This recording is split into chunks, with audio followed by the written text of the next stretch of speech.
Le prophète, alayhi salatu wassalam, il n'est pas né à Médine. Non, il est né à la Mecque. Il a grandi à la Mecque.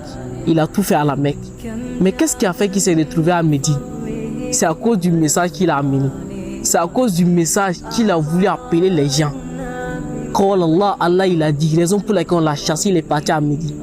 Quand le prophète alayhi salatu wassalam, il sortait de la Mecque là. Il s'est arrêté et puis il a regardé la Mecque. Ses larmes étaient en train de couler. Il était triste. Il aimait la Mecque.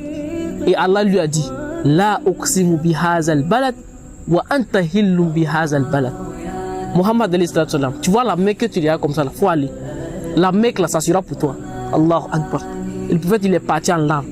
On a qu'à se poser la question, pourquoi il a laissé la Mecque? C'est à cause du message qu'il a envoyé. On l'a chassé. On a voulu le tuer.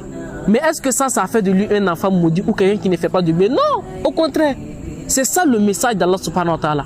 Quand toi tu dis que toi tu es un daï, tu transmets ce que Allah lui a dit et ce que le messager il a dit. Et les gens ne t'insultent pas, les gens ne te rappellent pas, les gens ne te détestent pas. Ce que toi ton message là, il n'est pas encore arrivé, wallahi. Toute personne que ton message est arrivé, les gens là, ils vont te détester. Les gens ils vont te repousser.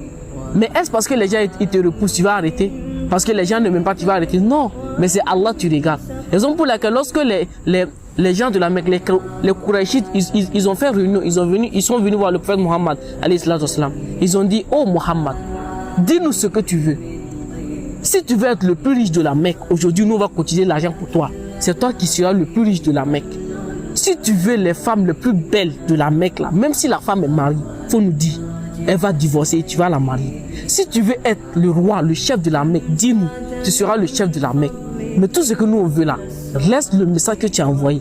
Adorer un Dieu unique là, laisse-nous adorer les 300 et quelques idoles. Qu'est-ce que le messager a répondu?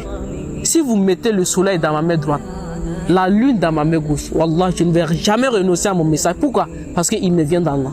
Allah dit, hey, lève-toi et transmets. Et c'est son droit, c'est un devoir pour lui de transmettre. Donc pour rien du monde, il va renoncer à ça. Alors toi aujourd'hui qui dit que tu transmets la parole d'Allah, sache que tu auras des difficultés. Il y aura des gens qui vont t'insulter, qui vont te rabaisser, qui vont te dénigrer, qui vont te repousser.